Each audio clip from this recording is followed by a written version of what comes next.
sur 100 mètres papillon et en demi-finale du 200 mètres 4 nages. En 2005, il n'a pas gagné, mais il n'a pas concouru. C'est Korzeniowski, le Polonais, qui s'était imposé. Et 2007-2009, Michael Phelps avait remporté la mise avec, au passage, 2 titres olympiques à Athènes et également à Pékin. Jamais battu en compétition internationale mondiale, mais battu 2 fois cette saison par un garçon, par Wu Peng, le chinois. Alors c'est l'interrogation pour Michael Phelps. Le décompte avant de lancer la fusée, ou est-ce qu'il va y avoir un report pour cause de météo défavorable pour l'Américain? Eh bien c'est l'enjeu, les portes de la gloire. Oh, il les a déjà ouvertes, Korzeniowski, c'était en 2005, le titre mondial. Lui qui était également vice-champion olympique à Pékin derrière Phelps. Oui, il semblerait qu'il soit un peu moins fort en cette année pré-olympique et qu'il ne joue pas dans la cour des grands pour aller chercher une médaille. Lingdo, numéro 1, Chad le Clos. Il fait partie de ces Sud-Africains très en forme. Qui s'entraîne à Durban avec Kigra Hamil, l'entraîneur de Terence Parkin et d'une certaine Charlène Wittstock, aujourd'hui princesse de Monaco. C'est Big Show. Voilà, on ne l'attendait pas à ce niveau-là, ce garçon. Eh bien, il faut se souvenir que pour les premiers Jeux de la jeunesse olympique à Singapour, en 2010, il s'était imposé. Écoutez. L'ovation pour le 4e des Jeux de Pékin, 4e des championnats du monde, mais qui a battu 2 fois Michael Phelps cette saison, Wu Peng. Dinko Jukic se tentera de faire aussi bien que sa sœur, monter sur un podium planétaire. Sa sœur Myrna avait pris la médaille de bronze en brasse il y a très exactement 3 ans à Pékin. Voici l'empereur Michael Lingdo numéro 3. Ça fait bien longtemps qu'il n'a pas disputé une finale du 200 papillon à la Lingdo numéro 4 ou 5. Et c'est un véritable cérémonial d'aller mettre la serviette et d'essuyer le plot, alors que ça n'est pas nécessaire. Je peux vous dire qu'il y a du grip sur le plot. Ouais, et voici Matsuda qui fait son entrée alors que Yin Shen, l'autre chinois,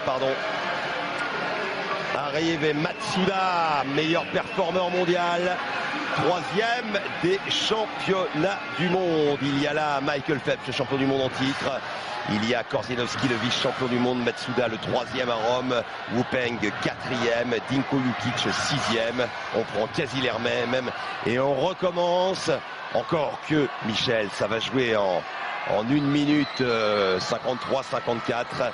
Et que va faire Michael Phelps? De toute façon, ce sera historique ce qui va se passer maintenant. Que va-t-il faire? Il va essayer de partir très très vite. Ce que je vais vous dire, c'est que déjà, il va faire le moulinet avec ses bras.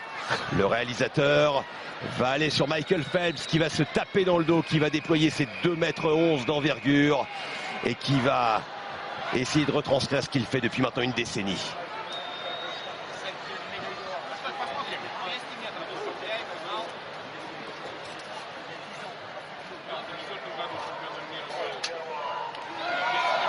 Une 46e médaille mondiale olympique pour Michael Phelps. C'est maintenant que ça se joue effectivement, Michel. Bien vu, il part en tête. Regardez à droite, c'est lui qui met tout de suite le turbo. Alors non seulement il va partir en tête, mais il va essayer de faire un premier virage de haute volée pour pouvoir laisser les autres au moins 1,50 m derrière. C'est ce qui va le rassurer. Il est parti très très vite, Michael Phelps, avec Matsuda et le nageur de Durban, Chad le Clos, qui est également présent à la Lingdo numéro 1 tout en haut avec le bonnet jaune. Ce qui est important pour lui, c'est de rester devant tout le temps pour impressionner ses adversaires. Il le fait fort bien pour l'instant. Michael Phelps qui rase l'eau mais qui survole la concurrence. Depuis 2001, il n'a jamais été battu en compétition olympique ou mondiale. Le virage Phelps, mais Matsuda qui revient à 1/10. Et la coulée de Matsuda qui est plus performante que celle de Phelps, c'est une indication. Oui, Phelps a un peu ralenti sa coulée, mais est-ce qu'il n'essaye pas un peu de garder ses forces pour le dernier 50 mètres? Il semble avoir du mal pour l'instant, mais faisons attention aux ressources qu'a ce grave garçon quand il accélère. Le dernier virage avec Michael Phelps contre Matsuda. Les deux garçons quasi côte à côte, mais c'est Matsuda qui est passé devant. Oh, la coulée de Phelps, on n'a pas vu un gros mouvement de jambe, il est encore devant. Et il déploie ses ailes. Michael l'Albatros. Michael le mythe, Michael le tueur qui retrouve l'énergie pour aller s'envoler et remporter une 5e couronne mondiale. Cet homme est extraordinaire pour ses derniers championnats du monde. Il repousse les limites, il repousse Everest. Michael Phelps est énormissime. 5e titre mondial devant Matsuda et Wu Peng le chinois. L'Asie a été dominée par l'Américain qui reste plus que jamais la référence en papillon. Ah, c'est pas le Michael Phelps le plus fort, le plus en forme qu'on ait jamais vu, mais par contre, c'est le Michael Phelps le plus courageux qu'on ait vu, parce que les derniers 25 mecs, on a senti que c'était très très difficile. Du 100 au 150, il commençait déjà à souffrir. Le Japonais s'apercevait de ce qui se passait, mais il a fait très attention de faire un virage de haute volée dans le 3e virage pour pouvoir ne pas laisser le Japonais revenir à sa hauteur.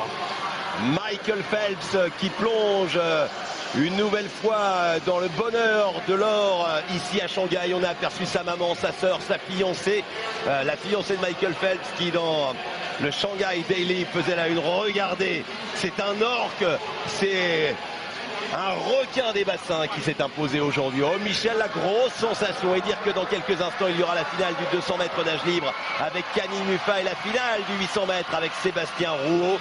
On en salive d'avance. Allez, on reprend un peu notre voix, notre calme. Petit détour par l'esplanade Henri de France et on revient très très vite ici à Shanghai.